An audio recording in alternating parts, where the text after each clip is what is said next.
returned empire of Netheril wasted no time in making its presence felt. In the decades following Thultanthar's reappearance over the Anauroch in 1372 of the Della Reckoning, the Shadowvar extended their influence across northern Faerun with a combination of military force, diplomatic manipulation, and shadow magic that the nations of the surface found deeply unsettling and extraordinarily difficult to counter. Sembia, the wealthy merchant nation on the shores of the Sea of Fallen Stars, became effectively a Shadowvar client state, its politics infiltrated, its leadership compromised, its resources quietly redirected to serve the interests of the City of Shade. The Dale Lands, those fiercely independent human settlements that had long stood as a buffer between the great powers of the region, found themselves under increasing pressure. And Cormyr, the proud forest kingdom ruled by the Obarskir dynasty, watched the growing shadow in the north with mounting alarm. The Shadowvar's plans were multifaceted and long-term. They sought to melt the high ice, the vast glacier that covered the northernmost reaches of Faerun, using enormous shadow blankets that absorbed heat and channeled it into the ice. The goal was to transform the Anauroch back into the fertile land it had been during the days of the Old Empire. But the side effects were catastrophic. Massive floods, shifting weather patterns, famine and destruction across the northwest. When the nations of Faerun protested, the Shadowvar's response was not accommodation, but contempt. They were Netherese. The land was theirs by right of ancient inheritance. The concerns of lesser peoples were irrelevant. War came. It was inevitable. In 1484 of the Dala Reckoning, as the upheavals of the Second Sundering shook the foundations of the world, Sembia, at Shadowvar instigation, invaded the Dalalands. Cormyr came to the aid of its ally, and Netheril invaded Cormyr in response. Shadowvar forces marched to the very gates of Susail, the capital of Cormyr, in a campaign that demonstrated both the terrifying military capability of the returned empire and the willingness of the Shadowvar to use it without restraint. Cormyr survived, barely, and the Shadowvar withdrew, but the message was clear.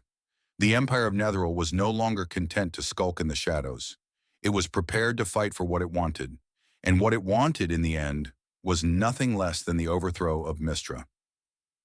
Thultanthar, Lord Shadow, the Most High, the arcanist who had saved Thultanthar 17 centuries before, had been planning this from the beginning.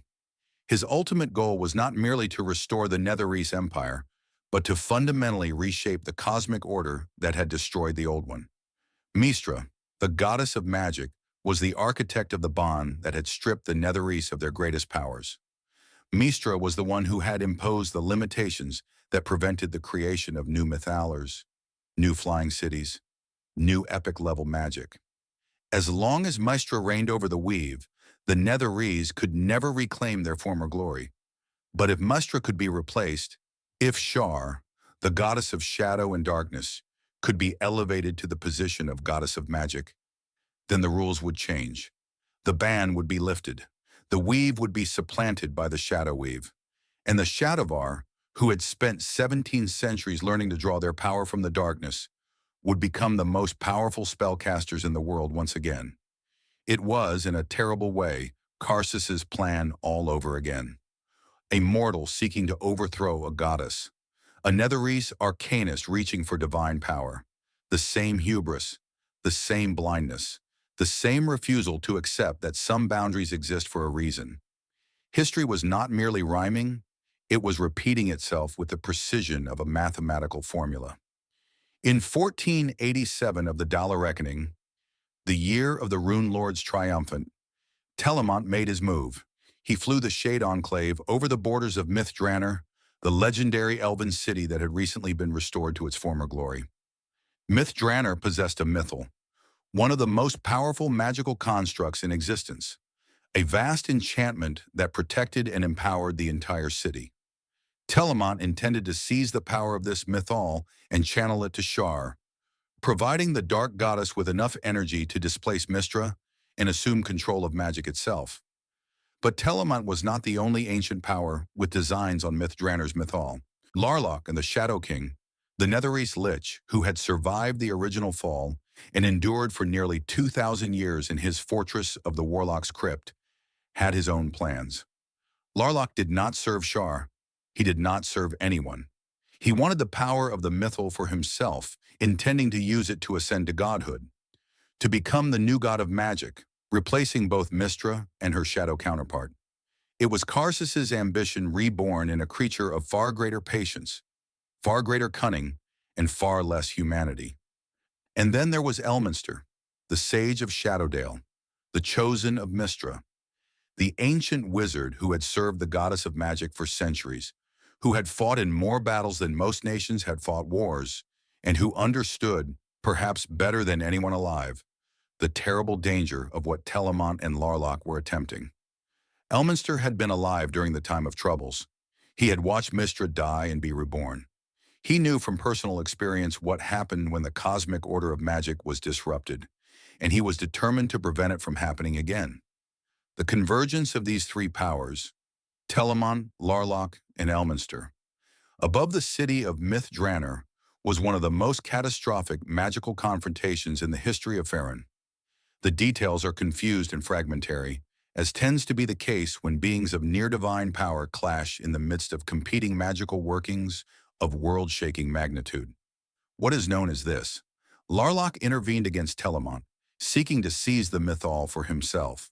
The two ancient Netherils, one a Shade Lord sustained by shadow magic, the other a Lich sustained by necromantic power, fought with spells that shattered buildings and cracked the earth. The forces they unleashed distorted the weave for miles around, creating zones of wild magic and dead magic that persisted for years afterward. In the midst of this chaos, Elminster struck. The Sage of Shadowdale confronted Telamon directly and killed him, ending the life of the Arcanist who had saved Thultanthar from the original fall, who had guided the Shadowvar through 17 centuries of exile, and who had orchestrated the return of Netheril to the mortal world. With Telamon dead, the control systems of Thultanthar, systems that were key to his personal magical signature, began to fail. And then, with a horrifying inevitability that seemed almost scripted by a poet with a taste for tragic symmetry, the last flying city of Netheril fell from the sky. Thultanthar, the city of shade, the enclave that had survived the original fall by fleeing into the shadows, that had endured 17 centuries of exile and returned to rebuild an empire, crashed down upon Myth Drannor. The impact destroyed both cities. The flying enclave, that inverted mountaintop that had floated above the world for nearly 4,000 years, shattered upon the elven city below, and the combined destruction, magical, physical, spiritual, was absolute. Both Thultanthar and Myth Drannor were obliterated, reduced to ruins, erased from the world in a cataclysm that mirrored with agonizing precision the original fall of the Netherese enclaves nearly 2,000 years before. The princes of Shade, Telamon's sons, the ruling elite of the Shadowvar, were killed or scattered.